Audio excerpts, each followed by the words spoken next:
1574th episode of नागपुर's most happening Facebook live show, जिसका नाम है राज की बात, द्रोणाचार्य के साथ। Really want to thank Parekh brothers jewellers presenting राज की बात द्रोणाचार्य के साथ in association with quality sales quality tiles. मेरी आज की जो मेहमान है वो पिछले इन टोटल 25 सालों से पढ़ा रही हैं कंप्यूटर टेक्नोलॉजी, लेकिन पिछले 13 साल से कार्यरत हैं at Priyadarshini college of engineering. Computer technology department की हेड ऑफ डिपार्टमेंट हैं और साथ ही साथ पढ़ाती भी हैं, लेकिन कोशिश ये भी करती हैं कि कंप्यूटर टेक्नोलॉजी पढ़ने के बाद बच्चे आगे जाएं, ऐसे कॉर्पोरेट में काम करें, ऐसे एंटरप्रेन्योर बने कि उनकी तारीफ हो। Please welcome my guest today doctor Neeta Thackeray ma'am. Ma'am नमस्कार। मैम स्वागत आपका राज की बात में। बहुत बहुत धन्यवाद कि आप अपने कीमती वक्त से वक्त निकाल रही हैं इस इंटरव्यू के लिए। मैम अगर मैं पूछूं डॉक्टर नीता ठाकरे की कहानी क्या है तो वो क्या होगी मैम, शुरुआत से? कहानी ऐसी है कि इतना ना कम समय में तो नहीं बता सकते सब चीज़ें, बट मैं थोड़ा सा शॉर्ट में ये बताना चाहूँगी कि मैं एक बहुत ही साधारण फैमिली से, जहाँ पे पेरेंट्स जो है मेरे वो दोनों टीचर थे और हम ऐसे डिसिप्लिन काइंड ऑफ घर से हूँ मैं, जहाँ पे मुझे मेरी 2 बहनें और एक भाई है। और मेरे शुरू से मेरे मम्मी और पापा ने दोनों ने बहुत ही ज़्यादा सपोर्ट किया हम तीनों बहनों को, और हम तीनों बहनों को भी भाई के जैसे ही पढ़ाया और वही सहूलियतें दी पूरी। तो जो घर का वातावरण था वो बहुत ही मॉडरेट काइंड का बोल सकते हैं, ज़्यादा मॉडर्न नहीं, but still it was very healthy environment. उसमें मैं पली बढ़ी, फिर वहीं से पहले तो मैं मेरे पेरेंट्स को थैंक्स बोलना चाहूँगी। यानी बोलने से नहीं होगा, बट स्टिल मैं हमेशा उनका शुक्रगुजार रहना चाहूँगी कि उन्होंने वो एज में मुझे इंजीनियरिंग पढ़ाने का निर्णय लिया।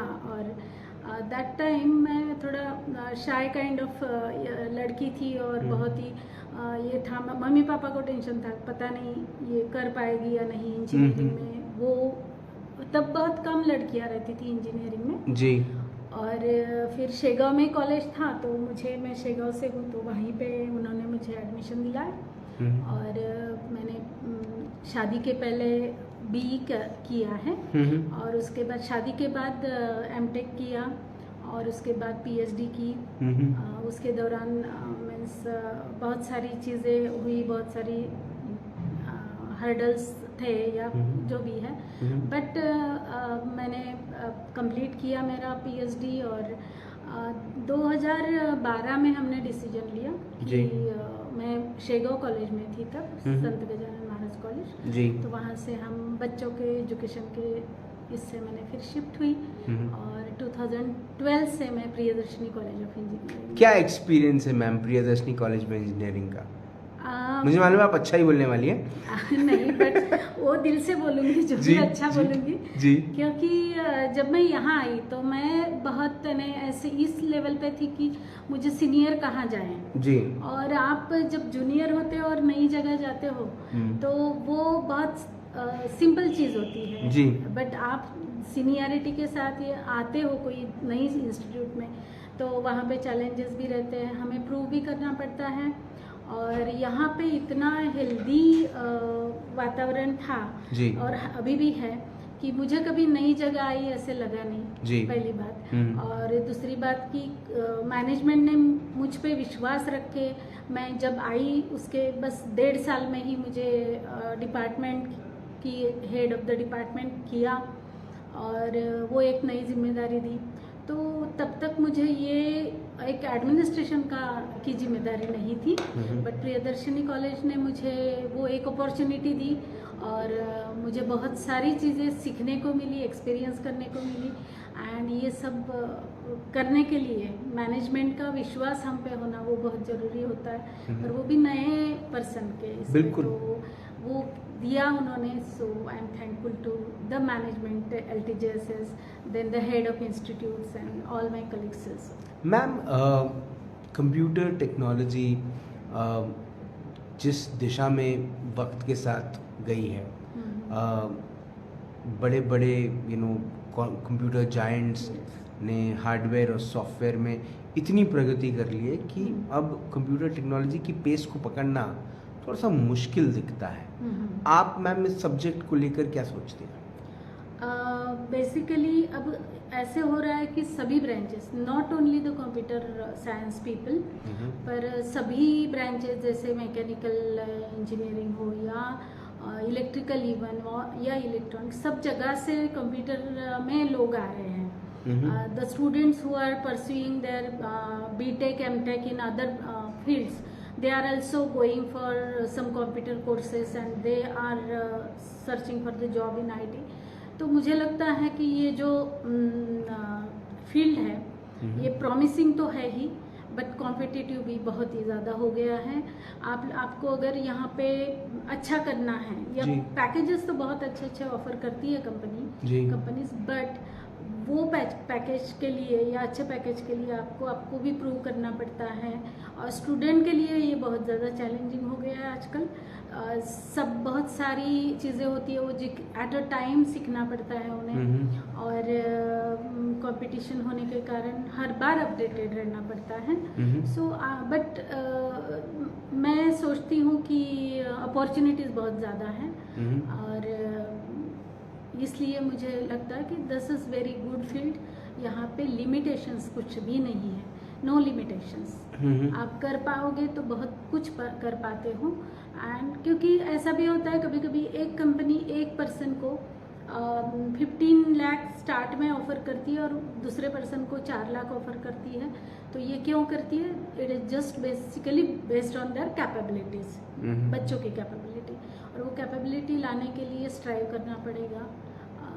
सभी जो भी कंप्यूटर फील्ड में आ रहे हैं, they have to get updated every day. Ma'am बहुत मेहनत है कंप्यूटर टेक्नोलॉजी अगर एज अ सब्जेक्ट भी देखा जाए, जो उसका करिकुलम भी है। मैम करिकुलम में भी बहुत सारे चेंजेस आए हैं with time, there are so many implementations.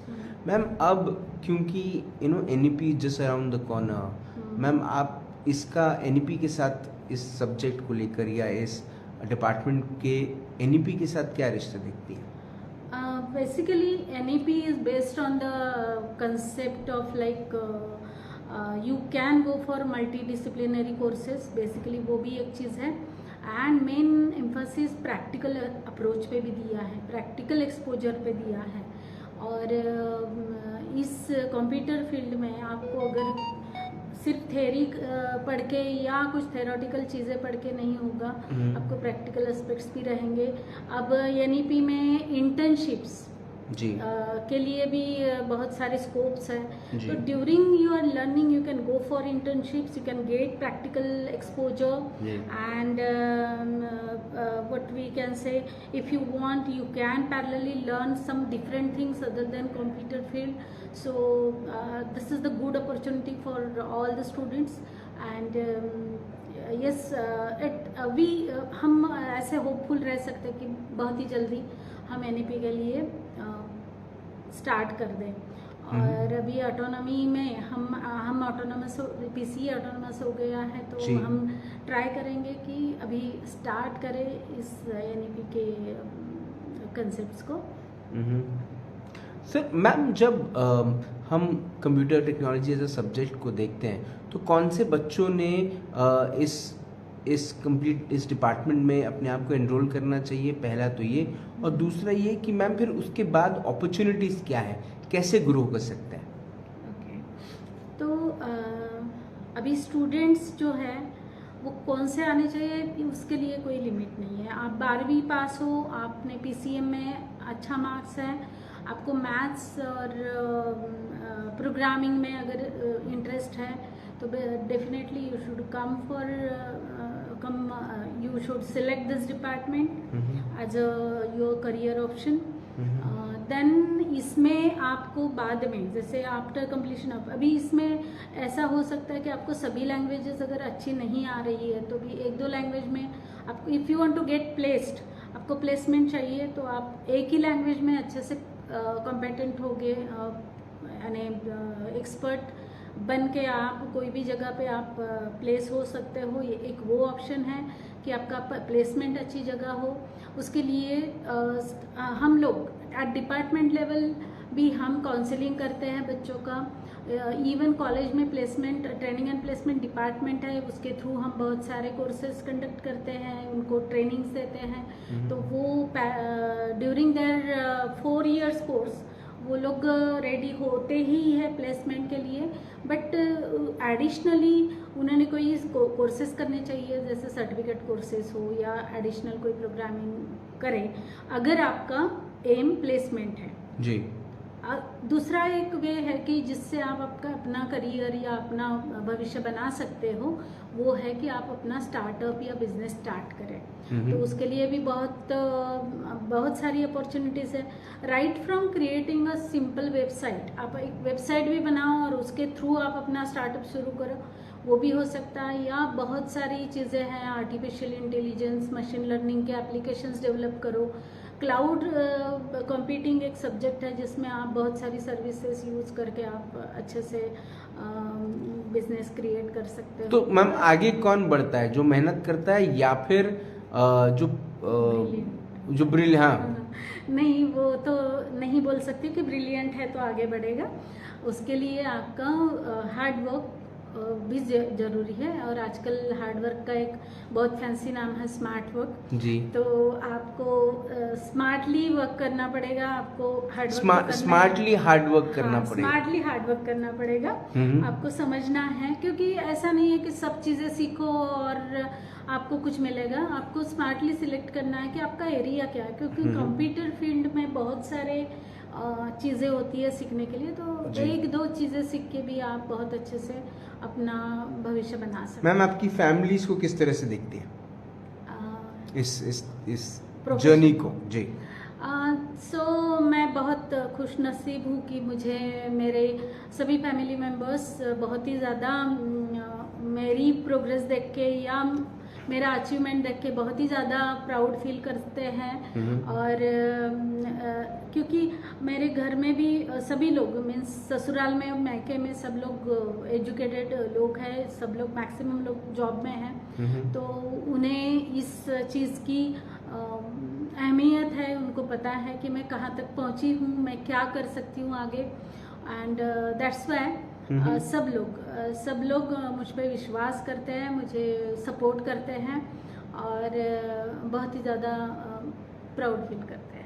Ma'am एक ऐसे आपके गुरु सर एक ऐड करना चाहती हूँ। जी।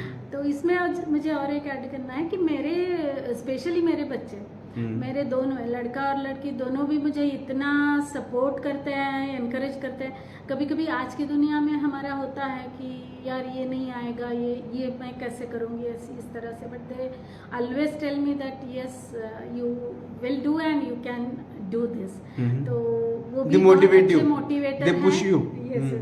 वो भी बहुत अच्छे मोटिवेटर। पर मैम अगर वो पैदा नहीं होते ना तो आप नागपुर नहीं आते। हाँ तो उनका वो एक बहुत बड़ा योगदान है। वो बहुत बड़ा योगदान है जी।